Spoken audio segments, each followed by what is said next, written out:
Good evening and welcome to your latest edition of Mesme Politics. I'm Toby Lepati Mesme, coming live to you at 7:05 on Saturday evening, the 19th of December 2020. It's 6 days until Christmas, but the news cycle is not slowing down. Apologies for the technical issues we just experienced. We tried to start at 7 o'clock as per usual. There was an issue with the stream, so it came up, but there was no sound for you lot. Now there is sound, 5-minute delay, but all is well. And besides that, we've got to get on now. Busy schedule, busy show today, much busier than I anticipated at the beginning of the day. No more good news. We had some good news with Deb Haaland being Biden's interior pick and progress on getting stimulus checks out to the American people and stuff of that ilk. Now, we're back with UK politics and it's looking bleak. If you've never heard the show before, it is daily rundown of UK and US politics from a leftist perspective. It's what we do. We're live. You can get in touch at any point in the chat, and please do. It is very much encouraged. And we've only started 5 minutes late twice. We've done much more than 2 shows. So, we're on a roll. What have we got? An 80% success rate of doing this? Possibly. We'll see. Who wants to put a fiver on how long it'll be until it's a 10-minute delay? We'll see. So one of these days I'll be coming in like, oh, I'm late! No! Just sort of went for a jog or something like that. No, I don't jog. I don't do things like exercise. What do you think of me? So on today's show, just before 7:30, we will be talking about a question that's been raised from various sources. What do we make of the rumours that Boris Johnson will resign either in 2021 or, more specifically in this case, in January? Ludicrous, I know, we'll be discussing. Also, squashed in the middle, Mike Pence was vaccinated today. That's right, your favourite creepy uncle, religious fundamentalist, has been vaccinated. Good, I think. We'll discuss. And the broader sort of subject of public figures being vaccinated. Is that helpful? Who should be vaccinated? To give the American people faith in the vaccine. And now, we dive straight in. People's hopes, people's plans have been crushed. Christmas is very much cancelled. Tier 4 is now a thing. And if you think I sound upbeat about that, I'm really not. This is, unmitigated awful news, is how I would put it. No one is happy about this. No one should be happy about this. Even though, people who hate the Tories want the Tories to mess up, because then the Tories have messed up. But no one should be even remotely happy about what's going on. Absolutely devastating. So, we'll take this piece by piece. Keir Starmer was branded Captain Hindsight. We were told he was going to cancel Christmas. This was a disgrace. We'd never do this. It'd be unconscionable. That was the line from Boris Johnson. Let's have a listen to what Keir Starmer was saying a day ago. Captain Hindsight very much turning out to be Captain Foresight. Surprise, surprise. Easing the restrictions, I think, is going to be the next big mistake for the Prime Minister. And he, rather than sort of saying, well, I'm not going to change the rules, it's over to you, families and communities, you take responsibility. That's not the act of a Prime Minister. The Prime Minister should say, I'll take the difficult decisions, not hand them over to individuals. We can see that the tiered system isn't working in the way the Prime Minister promised. More people are going into the higher tiers, so it's not strong enough. The gaps are still there, so there isn't the support for people to self-isolate. The communications is all over the place. Go to work, no, don't go to work. Eat out, no, don't eat out. Have a Christmas, have a small Christmas. These problems have got to be sorted. So whether the Prime Minister rules it out or not is not the central question. I think the central question, Prime Minister, is what are you doing now to prevent the chance of a third lockdown? Precisely right. There's nothing wrong there. There's nothing we could possibly disagree with. Wow, what happened today? So, the Prime Minister has announced a dramatic scaling back of the government's Christmas bubble plans at a last-minute 4 p.m. news conference. From Sunday, areas in the southeast, currently in Tier 3, will be moved into a new Tier 4, effectively returning to the lockdown rules of November, which means non-essential shops, gyms, cinemas, hairdressers, bowling alleys will be forced to close for 2 weeks, while people will be restricted to meeting one other person maximum from another household in only an outdoor public space. The rest of England will also see the Christmas bubble policy, the whole relaxation we've been going on about, the government has been hammering, allowing up to 3 households to meet over the holiday period, severely curtailed, applying on Christmas Day only. And in the meantime, there's a new strain of the virus that will makes the virus 70% more transmissible. It's not good. Let's hear what the Prime Minister, Mr. Johnson, had to say today. We'll let you listen to this bit. It's full 4 minutes. Yesterday afternoon, I was briefed on the latest data that shows the virus spreading more rapidly in London, the southeast and the east of England than would be expected, given the tough restrictions that are already in place. And I also received an explanation for why the virus is spreading more rapidly in these areas. It seems that the spread is now being driven by the new variant of the virus, which we spoke about earlier this week. There's no evidence that it causes more severe illness or higher mortality, but it does appear to be passed on significantly more easily. First, we will introduce new restrictions in the most affected areas, specifically those parts of London, the southeast and the east of England, which are currently in Tier 3. These areas will enter a new Tier 4, which will be broadly equivalent to the national restrictions which were in place in England in November. That means residents in those areas must stay at home, apart from limited exemptions set out in law. Non-essential retail, indoor gyms and leisure facilities and personal care services must close. People must work from home if they can, but may travel to work if this is not possible, for example, in the construction and manufacturing sectors. People should not enter or leave Tier 4 areas, and Tier 4 residents must not stay overnight away from home. Individuals can only meet one person from another household in an outdoor public space. Unlike the November national restrictions, communal worship can continue to take place in Tier 4 areas, and these measures will take effect from tomorrow morning. All tiers will continue to be regularly reviewed in line with the approach previously set out, with the next formal review taking place on the 30th of December. Second, we're issuing new advice on travel. Although the new variant is concentrated in Tier 4 areas, it is nonetheless present at lower levels around the country. So we're asking everyone in all tiers to stay local. People should carefully consider whether they need to travel abroad, and they should follow the rules in their tier. Those in Tier 4 areas will not be permitted to travel abroad, apart from limited exceptions such as for work purposes. Third, we must, I'm afraid, look again at Christmas. And as Prime Minister, it's my duty to take difficult decisions, to do what is right to protect the people of this country. Given the early evidence we have on this new variant of the virus, the potential risk it poses, it is with a very heavy heart, I must tell you, we cannot continue with Christmas as planned. In England, those living in Tier 4 areas should not mix with anyone outside their own household at Christmas, though support bubbles will remain in place for those at particular risk of loneliness or isolation. Across the rest of the country, the Christmas rules allowing up to 3 households to meet will now be limited to Christmas Day only, rather than the 5 days as previously set out. Yes, Christmas this year will be different, very different, but we must be realistic.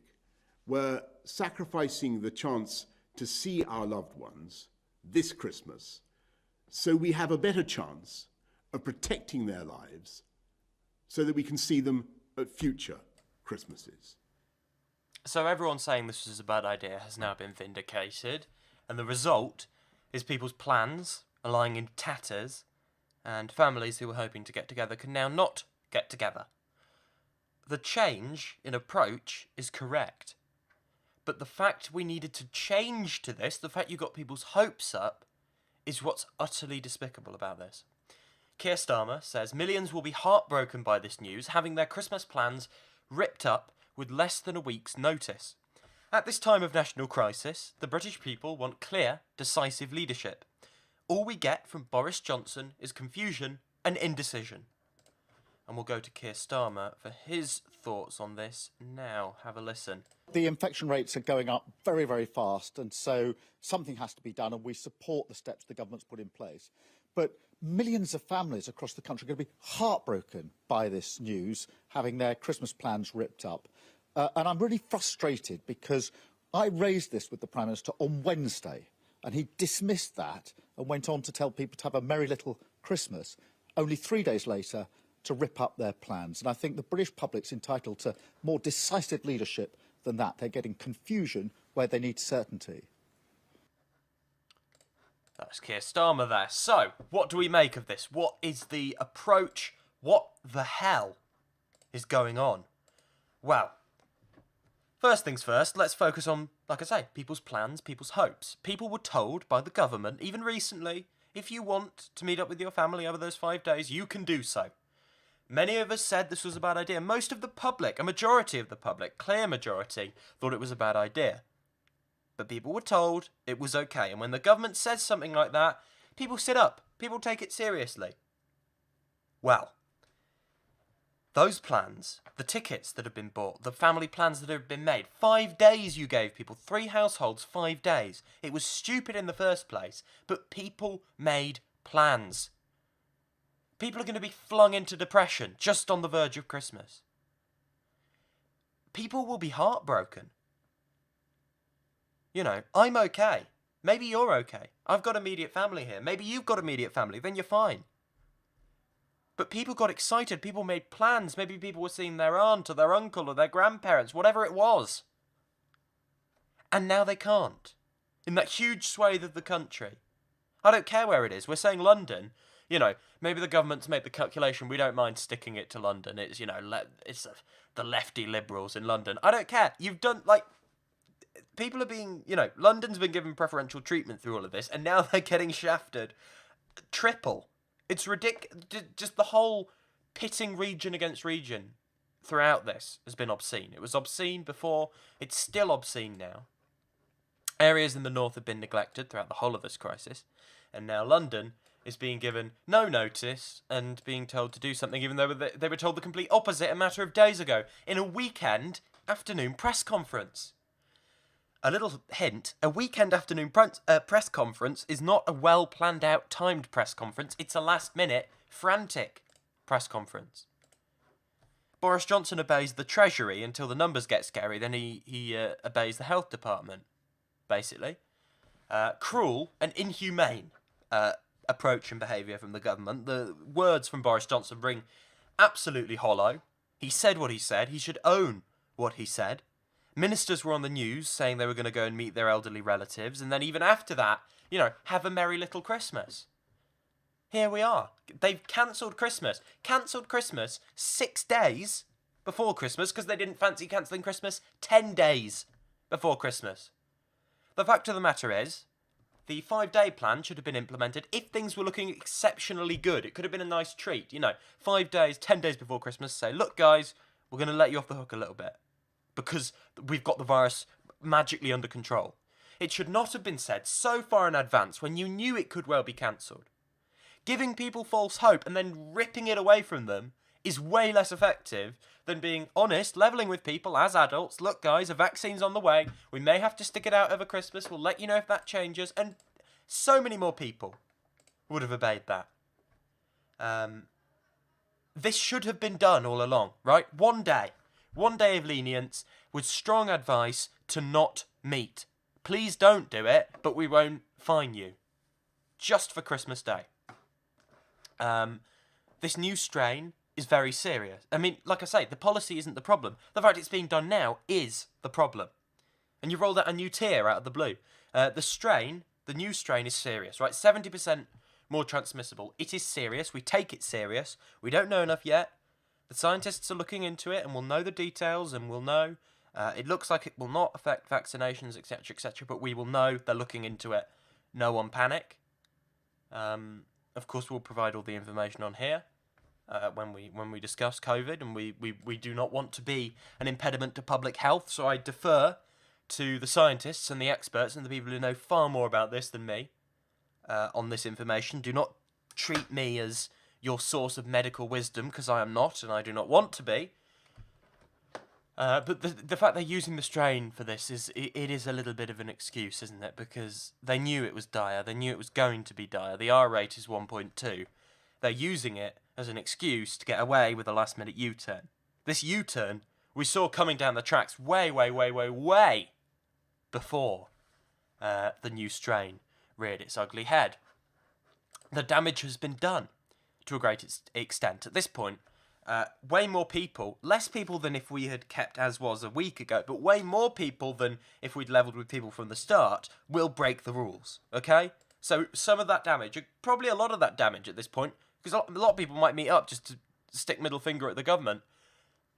You know, damage has been done, and I don't encourage that. Please obey the rules. Damage has been done to a great extent. And, you know, Johnson and the government are going to have to live with that. The sheer hypocrisy of saying Keir Starmer was going to cancel Christmas on Wednesday. And now on Saturday, you're cancelling Christmas. I can't think, do they really make decisions on the hoof that quickly at the heart of government? Because it appears that they do. You know, I don't think there's some majestical, secretive way that these people make decisions. You know, these people are feckless. They don't know what they're doing. This will inflict damage on the Tory party. Maybe not now, we'll see, but we could have an element of rally around the flag, and, you know, Johnson looked and sounded quite serious there, and people are always willing to give their leaders the benefit of the doubt in a crisis. Far more likely to do so than turn against them. But as time goes on, there is every chance. I'm not saying it will happen, but there's a chance that this could be, you know, the Black Friday moment. This could be the moment where, is it Black Sunday? I've got it wrong, haven't I? Not Black Friday, but this could be that moment, like the moment in the major government, where essentially everything went to pot, and, you know, the government was fatally damaged in the opinion polls forevermore, and it paved the way to the government being removed from office. Sorry, it was Black Wednesday, not Black Friday. I think I've said that a couple of times. I know it's Black Wednesday, but my head says Black Friday because of the well-known retail holiday. But of course it was, you know, when they had to prop up the pound on Black Wednesday because of the financial fiasco. September the 16th, 1992, that was. But no, so this could be the Black Wednesday moment. This called Black Wednesday, Black Friday. This could be the Black Wednesday moment. Because so clearly spelt out is the utter ineptitude of the government. Maybe now, maybe later, but this will dent the government. This will dent the Tory party. And I don't want to talk about the political implications of this too much, but this will have an effect. Keir Starmer needs right of reply tomorrow on the news. He needs tomorrow or Monday, he needs right of reply to set out why this is wrong. And I want to see him put the boot in. Labour need to put the boot in. If there's ever a time to put the boot in and stop being constructive, it's now. You set out an alternative roadmap out of this. You display the brazen hypocrisy. I want Starmer up there looking statesmanlike, lambasting Johnson, alright? I want that on the front page. Labour is not being an effective opposition right now. They're being meek. They're being weak. I want that to change. And I want to see Keir Starmer step up to the plate. Because if this is, you know, there's obviously a point in his grand plan where he wants to step up out from the woodwork. Now is that point. Or as has been pointed out by various people, with far more intuitive political analysis than myself, it's been pointed out that we are heading into a direct repetition of the 1980s, where a weak sort of meek, middle of the road, scared of saying anything controversial Labour Party is walked over, while a radical right-wing Tory party completely reshapes the nature of Britain and the British state. That's what we're heading towards. I don't want to see that. It's not a foregone conclusion, but Keir Starmer will very much look like the Neil Kinnock in that scenario, as Labour slowly drifts to the right. Except at the end of that rainbow, there is no 400-seat result. That doesn't exist anymore. So it's all of the drifting to the right with none of the electoral returns. Liam Young on Twitter says, "It is now absolutely imperative that the Labour Party finds its backbone, stands with the unions, particularly the teaching unions, and holds this Prime Minister to account for his callous negligence since March. He is guilty and should be presented as so." Which is true. But Keir Starmer also very culpable in many of these things. You know, get the schools open, blah, blah, blah, blah, blah. He's culpable in much of the disaster that's unfolded. But yeah, we need to see an effective opposition. Simple as that. In other news, going over to the States, Mike Pence, Vice President, has been vaccinated. Have a listen. I didn't feel a thing. Well done, and we appreciate your service to the country. But today, Karen and I wanted to step forward and take this vaccine to assure the American people that while we cut red tape, we cut no corners.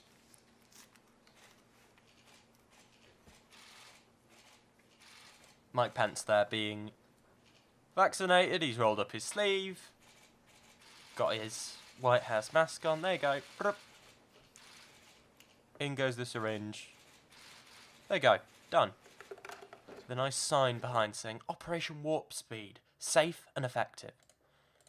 And Trump pulled the wool over our eyes, essentially. He pulled the rug out from under us, would be a more apt expression. He's pulled the wool out from under us by making a ridiculous, unachievable promise, and by sheer luck, that unachievable promise has came about, which is not to lavish praise on the Trump administration, it's to lavish praise on human collaboration and science, right? This is not down to Trump, but yeah, that's an achievement that among many other stakeholders, the Trump administration has a stake in. And credit there, I was like, that's ludicrous. Vaccine by the end of the year? No, it happened.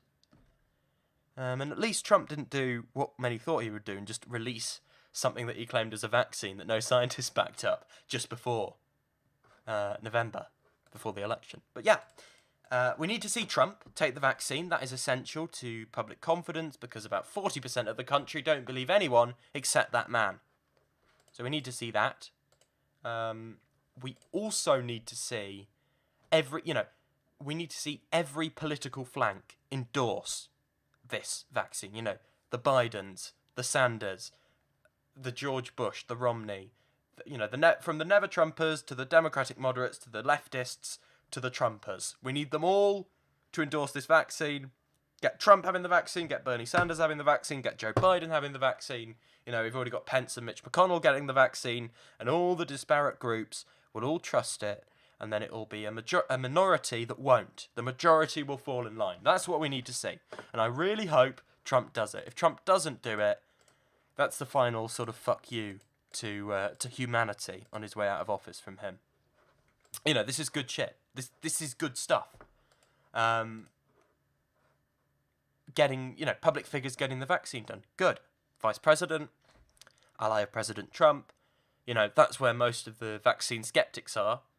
There are a few on the left, but it's majority the radical right. And good. And again, fundamentalist Christian sort of sect of the party. The guy's having the vaccine. Good. We love to see it. A point beyond this is that things like QAnon and Trumpism do fuel anti-vax ideology, right? The disparaging of truth, of experts, and the rejection of empirical evidence in front of their very eyes lends itself very easily, indeed. Anti-vaxxing is one of the moderate tenets of the Trumpist ideology or QAnon.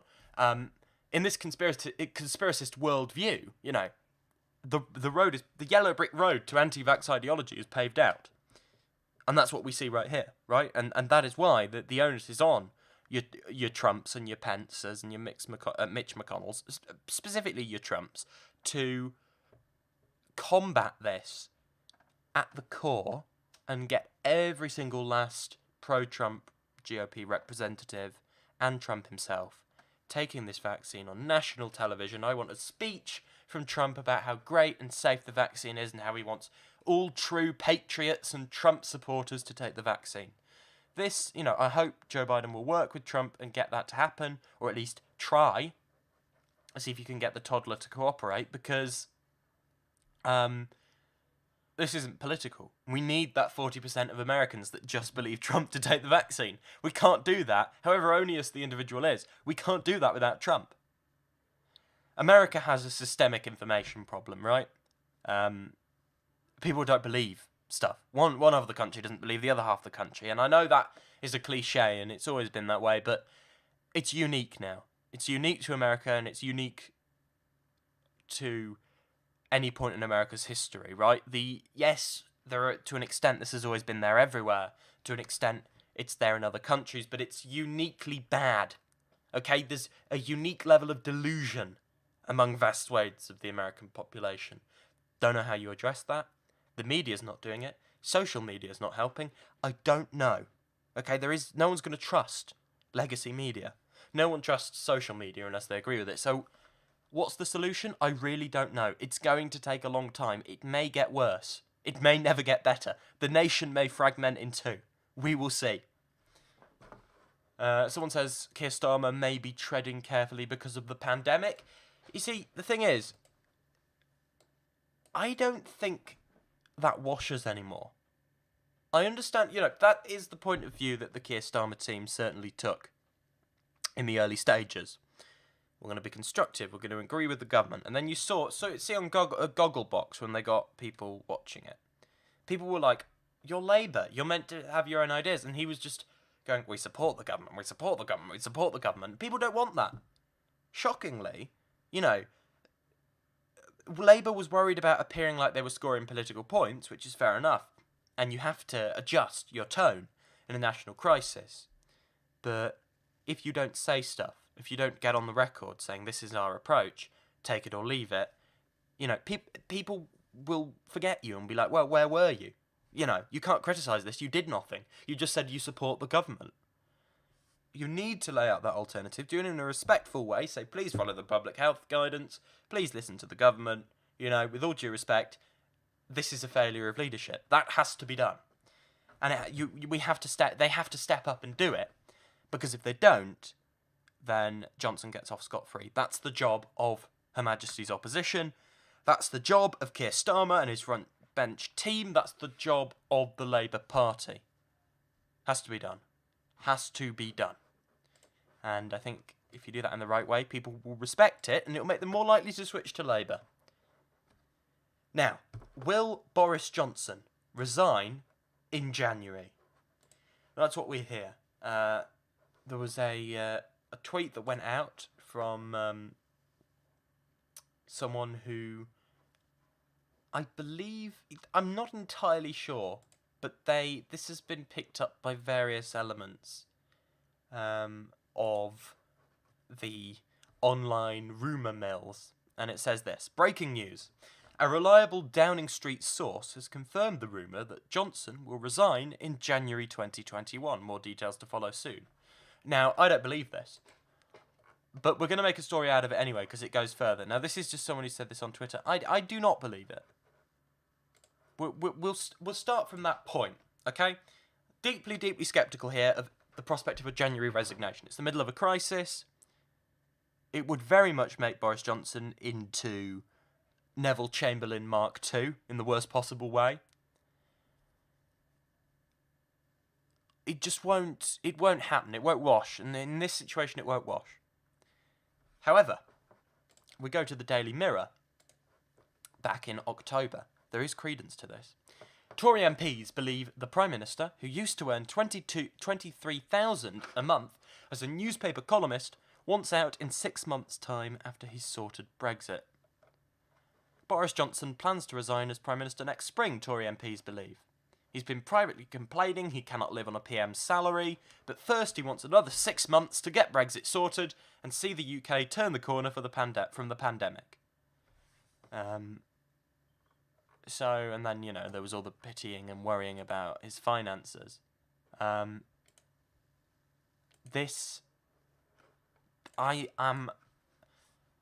not sold on a 2021 departure. I've been saying I think Johnson will fight the next election. It remains unclear whether that would help or hinder Labour if he did. Undeniably, he has a strong link with certain parts of the country that traditionally voted for Labour.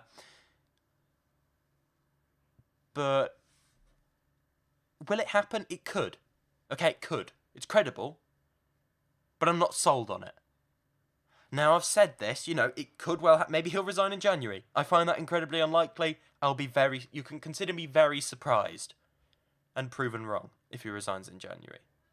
At the same time, not sold on 2021 departure, but I wouldn't stake my life on it, right? I wouldn't, bet much on it because it could well happen and maybe I've just misunderstood the man's thinking. It isn't, the whole thing is plausible. It does not look like Johnson is enjoying the job. It looks like he wanted the job, now he's got it, he doesn't want it anymore. And I think that's been broadly reported by any number of sources. We saw The Spectator speculating Johnson might go. Or indeed bring in a deputy prime minister, which would be a good idea. People are talking of Michael Gove as deputy PM, which is particularly onerous, but you could see it happening. This would be in the best... If Johnson went, it would be in the best interests of the country. I know a disruption of leadership isn't typically good in a crisis, but there isn't a leader. No one's following Johnson as, the dear leader. We need, a strong leadership figure. I don't know who that would be in the current Tory party. Rishi Sunak, too young and inexperienced, but will probably win the leadership contest. Priti Patel, too far to the right.